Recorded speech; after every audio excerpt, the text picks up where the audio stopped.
Hi, guys. This is Sharon, and welcome back to Manifest Responsibly. It's been a while since I made a post, and today I want to talk about something a little bit off brand for me, which is addiction. Now, I've never been addicted to drugs. I've been addicted to nicotine. I stopped smoking for good back in 2009. And prior to that, I stopped smoking cigarettes actually in, what was it, I think like 1998, 1999. But then I started smoking the little cigarillos, and I'd smoke like one or two a day. And I finally put those down, like I said, in 2009. Now, the backstory on that, and I'll give you a quick backstory. My husband was married once before, and his wife was sick, and she passed away some years ago. And my husband said a lot of her health problems were due to tobacco. She was a smoker, and I thought what prompted me to quit was I thought I did not want to travel down that path, that I wanted to, knowing that he had taken care of a sick wife for so many years. Not all of her problems were attributed to tobacco, but some of them were. With all of that said, I did not want him to have to repeat his steps. So therefore, I made a decision to quit. It wasn't the first time it took me. I think I quit finally on the third attempt. So, what I did was I first did some research on what my body was actually going through and what it would go through. I called the pharmacist, and I said to him, "Well, here's my plan. I want to quit smoking, and I need to know what am I going to go through." So he said, "Well, he said actually, nicotine is out of your body within about 48 to 72 hours, something like that." It was like 3 days, I think. And he said, "But the problem is the actual addiction, the cravings, and that's what you're going to have to deal with." He said, "Well, we sell patches." I called down to Walgreens, and he said, "We sell patches, and you can come get patches, and that'll help with the cravings until you can get to the next step." So I said, "Okay." I hung up the phone, and I think I had like one or two more cigarillos, and I smoked those. And I smoked, like I said, a couple a day, like two, typically one midday and then one in the evening, and not even all of it. I just typically smoked like half, and that was it. I went to the pharmacy, to the drugstore, and I got some patches. And I got home. I actually got home. I took one patch out of the packet, and I put it on my arm. And then I thought to myself, wait a minute. My point is to get the nicotine out of my body. And I thought, this is crazy. I'm putting nicotine into my body. So I took off the patch, I put it back into the package, I put the package back into the box. I got back into my car, I went down to Walgreens. I did a refund, asked for a refund, they gave it to me. I got my $48 back. It was like 48.99 or something. So it wasn't cheap. I don't know what they cost now because again, this was 2009. And then the journey was on. So I was a non smoker. And the first week, the cravings were on my case. I mean, they were on my back and giving me a run for my money. And I remember uh, my turning point, which was like day 7. I literally felt like I was going to die.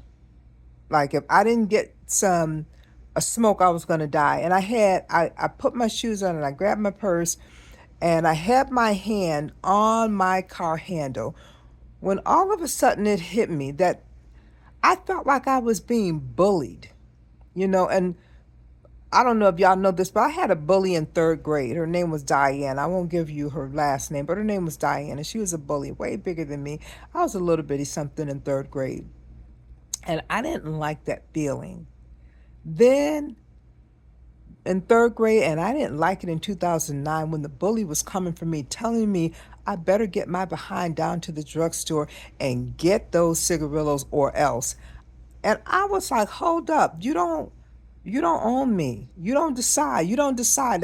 That was my defining moment. It was like me against the addiction of nicotine. I said, you don't own me. I decide I am a non-smoker, period. And from that point to that day to this day, I never had a problem with not being able to say no. I did have constant cravings, but the way I handled the cravings, because the cravings still, the bully still came back. The bully still came back, right? I decided that I was a non-smoker, not someone who needed to quit smoking so that my husband wouldn't go through anything or that I wouldn't have health problems. I decided that I was a non-smoker. I don't smoke. And so when the bully came, I would yell at him inside, not outwardly, but I would yell. I would be like, I told you I don't smoke. And I would like really yell with conviction inside. And I literally would feel my cravings jump like, whoa, And then they would back off. And then they come back, and then they back off, and then they come back, but it would get less and less and less. And of course, now I don't even like the smell of smoke, right? I don't have any cravings at all. But what I'm getting to, and now I'm going back to addiction, because of late, like I probably maybe in the past 4 or 5 years, it's something occurred to me. When you people who are addicted to whether it's alcohol or drugs or whatever it may be, and they go to the meetings and they constantly affirm that they're an addict. Every time, if you go to one meeting a day or two meetings a day or three meetings a day, you are constantly affirming the same thing. And I don't understand that, because I feel like, yes, the very first time, in order to address the problem, you have to admit that you have a problem the very first time. In order to address the problem, you have to admit that you have a problem, right? For me, it was nicotine. For someone else, it's cocaine or meth or alcohol or whatever it is they're doing. But then after that, you have to become new, right? That old version of you, that addiction that you created is an energy force, right? And it wants to live just like you want to live, and it's got to die. It's got to go away. You have to become a new version of yourself that is a non-addictive or non-addicted person, right? You have to become a new version of yourself, and that old version must pass away, right? And so, again, I don't understand the constant reaffirming of I'm an addict, I'm an addict, I'm an addict. No, when you decide to quit whatever it is you're quitting, you decided that you are no longer that individual. You have to create a new affirmation, right? You have to create a new identity. You cannot stay attached to the old identity. Now, I may get some backlash from this, and I don't care. I'm telling you how things worked for me, right? How things worked for me, and that it was very effective. And when I look from the inside out, I'm like, how can you actually heal? I mean, 100% heal and rise above if you don't become new, right? If you don't become a new version of yourself, right? A new version. The old version was addicted. You ain't trying to be them. You're not trying to be that. You are trying to put that down. And I just wanted to put that out there because I find it curious. I find it curious that the reaffirming of something that you are trying to break, something that you are trying to bury, something that you are trying to destroy, something that you are trying to put away for good, something that you are trying to make no longer be, that you spend every day of your life from this point forward reaffirming that you are the very thing that you are trying not to be. I don't get it. I don't understand it, and I don't feel that is accurate, but that's my opinion, and I'm entitled to it. Now, for someone else, if they may have a different opinion, but again, it is my opinion.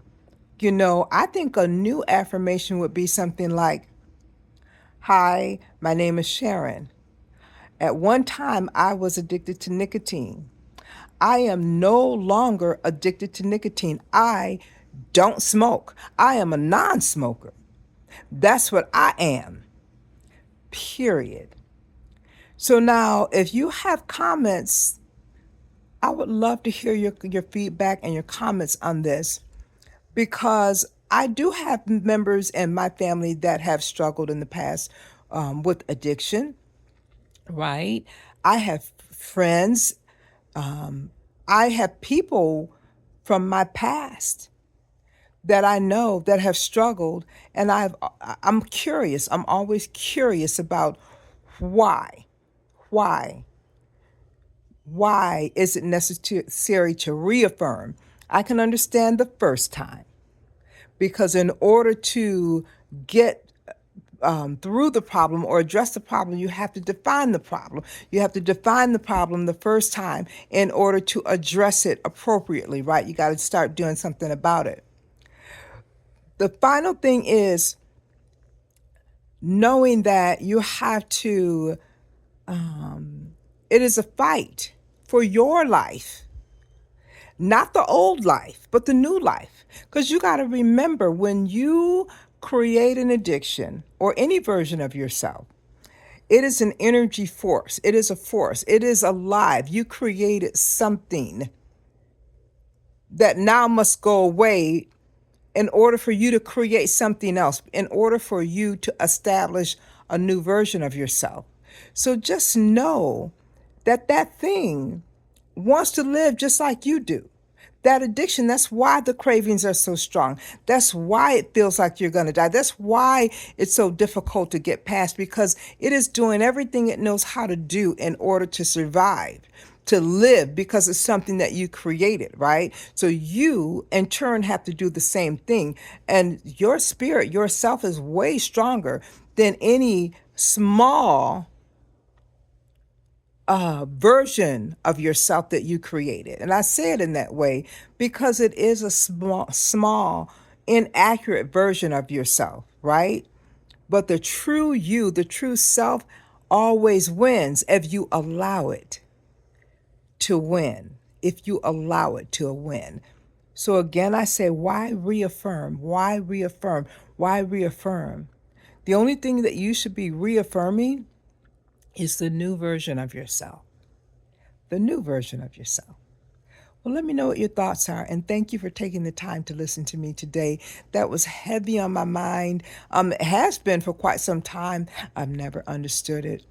And I just wanted to have that conversation and put my point of view on the table. All right. Thanks, guys. Thanks for listening. Thank you for tuning in. Thank you for following me. And I love to hear your feedback on this subject. Have a good day, and I hope to see and talk to you guys very soon. Bye for now.